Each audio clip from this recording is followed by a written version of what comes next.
Nós somos aquilo que fazemos repetidamente. A excelência, portanto, é um hábito e não um ato. Essa é uma das famosas frases de Aristóteles, dita há mais de 2000 anos. Ela faz sentido para vocês? Aristóteles quis dizer que aquilo que nós somos, aquilo que alcançamos e ainda alcançaremos, é fruto das nossas ações diárias.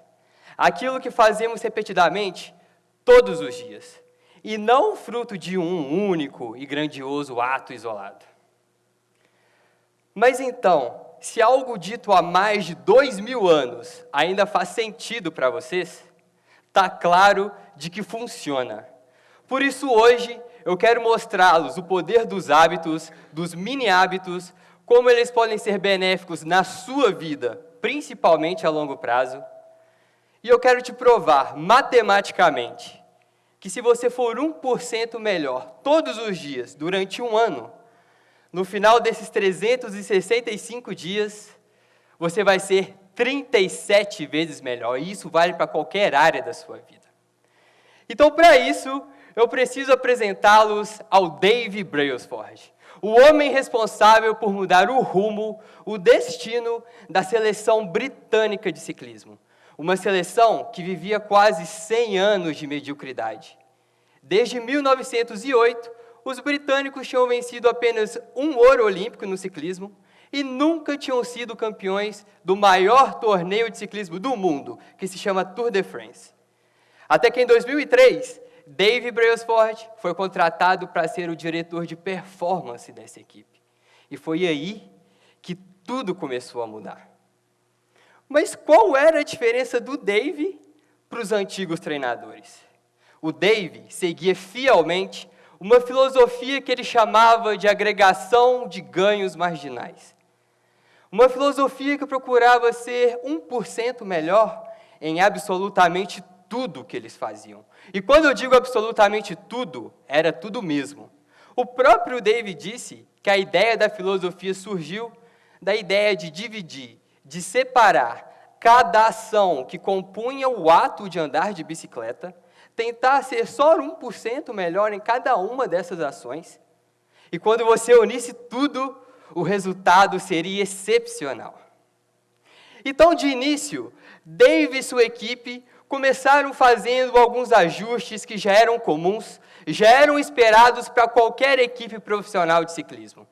Eles redesenharam os bancos das bicicletas para que fossem mais confortáveis, mais ergonômicos, procuraram por uniformes que fossem mais leves, mais aerodinâmicos, começaram a usar shorts que se aqueciam eletricamente para manterem a temperatura dos músculos adequada, e eles até estudaram, até encontrar qual era a melhor posição de ficar em cima de uma bicicleta.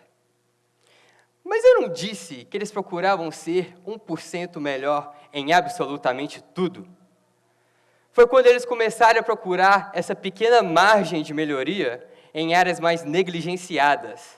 Então, por exemplo, eles contrataram uma equipe médica para ensinarem os atletas a lavarem as mãos corretamente, terem outros cuidados com a saúde, podendo então evitar alguma doença.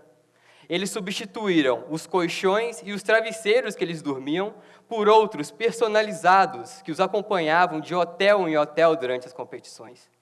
Eles alteraram o local onde eles estacionavam o ônibus de forma que eles tivessem que andar menos antes e depois das competições. E eles até pintaram de branco o interior do caminhão que transportava as bicicletas para que fosse possível identificar algum ponto de poeira que pudesse interferir na calibração da bicicleta, que era muito precisa, muito milimétrica. E então, os resultados começaram a aparecer muito mais rápido do que eles esperavam. Apenas 5 anos depois que Dave foi contratado, nas Olimpíadas de Pequim, em 2008, os britânicos venceram incríveis 60% das medalhas de ouro. 4 anos depois, nas Olimpíadas de Londres, em 2012, eles reestabeleceram novos recordes olímpicos, novos recordes mundiais. E nesse mesmo ano, eles foram pela primeira vez campeões do maior torneio de ciclismo do mundo, o Tour de France. E nos 6 anos seguintes, eles ganharam por 5 vezes. Mas por quê? Qual é a causa desse sucesso de Dave e sua equipe? Acontece, pessoal, que na maioria das vezes a gente se convence que para ter um grande resultado é preciso que fazemos um grande esforço, algo que todos em nossa volta estejam percebendo. E a gente acaba menosprezando aquelas pequenas ações diárias que no dia a dia podem parecer imperceptíveis, mas que no longo prazo vão fazer toda a diferença. E é justamente para provar isso que eu trouxe esse gráfico e eu quero fazer uma conta básica agora com vocês. 1,01, que representa 1% a mais, 1% de melhoria, elevado a 365 dias, é igual a 37. E o que isso quer dizer? Isso quer dizer que os hábitos são os juros compostos do autoaperfeiçoamento. Da mesma forma que os juros trabalham no seu dinheiro para você alcançar a riqueza, os hábitos trabalham na sua vida para você alcançar o sucesso. Mas é justamente por essa lentidão do processo, por ser tão imperceptível no dia a dia, que nós tendemos a repetir alguns hábitos ruins. Então, se você fura a dieta hoje, come sanduíche, bebe refrigerante, é óbvio que o resultado não vai refletir na balança hoje. Mas é justamente a repetição desses hábitos ruins que vão te levar a ter problemas no futuro. E é por isso que se você for 1% pior todos os dias, durante um ano, você vai tender quase a zero. Por isso que não importa o quão bem ou mal vai a sua vida hoje, o que importa agora são os seus hábitos atuais, e não os seus resultados atuais. O que importa agora são se os seus hábitos estão te colocando no caminho do sucesso. Você pode ser rico, milionário, mas você gasta tudo ou mais do que você ganha. Da mesma forma, você pode ser pobre, falido, mas você tem um hábito de economizar. Entendem como é tudo uma questão de tempo? Uma questão de prazo. E se alguma coisa tem um prazo, uma hora ele vence. Ele vence. Para o bem ou para o mal. O tempo pode correr a seu favor ou contra você. Isso aí você decide. Mas então, dito tudo isso, como podemos alcançar esse 1% diário? Como podemos ser tão constantes? Para sermos tão constantes, uma coisa é certa. Precisamos estar motivados. E para falar de motivação, eu quero falar de dopamina, o neurotransmissor que atua nos nossos cérebros como sistema de recompensa, de prazer, e que por muito tempo nós pensamos que estivesse relacionado somente a isso. Mas não. A dopamina, na verdade, está diretamente relacionada à sua motivação. E foi justamente para provar isso que em 1998, um grupo de cientistas da Alemanha realizaram um experimento com um grupo de macacos. Primeiramente, eles deram uma mamadeira com suco de laranja para os macacos, e os macacos adoravam. Então, os macacos aprenderam que na mamadeira tinha suco de laranja.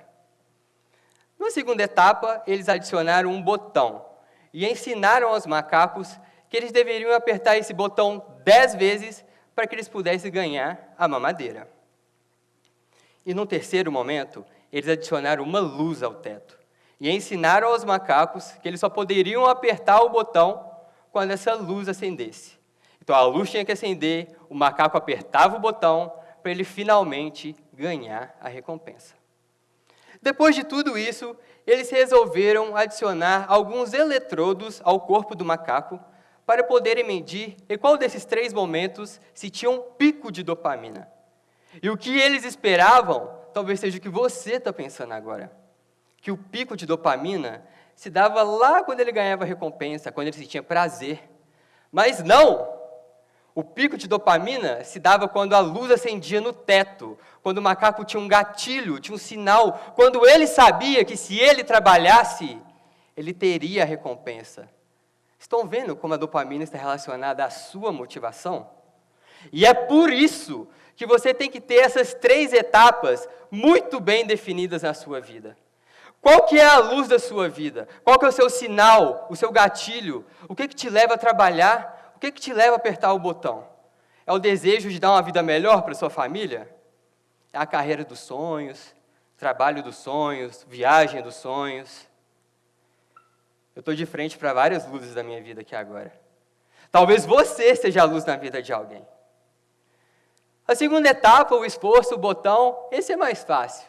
Eu sei que todo mundo aqui está trabalhando, está estudando. Tem alguém aqui sem fazer nada? Não é possível. E o terceiro, e melhor, a recompensa. Qual é o seu suco? Por que você está apertando o botão? Você está se esforçando por quê? Sabe por quê que isso tem que estar muito bem definido na sua vida? Algumas vezes, durante esse experimento, depois que o macaco teve o sinal, se esforçou apertando o botão, ao invés dos cientistas entregarem uma mamadeira com suco, eles entregaram uma mamadeira com água. E eles perceberam que, nesse momento, o nível de dopamina do macaco inibia, ficava abaixo do basal, o macaco ficava triste, ficava frustrado. E é por isso que é importante que você alinhe expectativa para tudo na sua vida. Depois de você se esforçar tanto, o que está te esperando? É suco ou é água?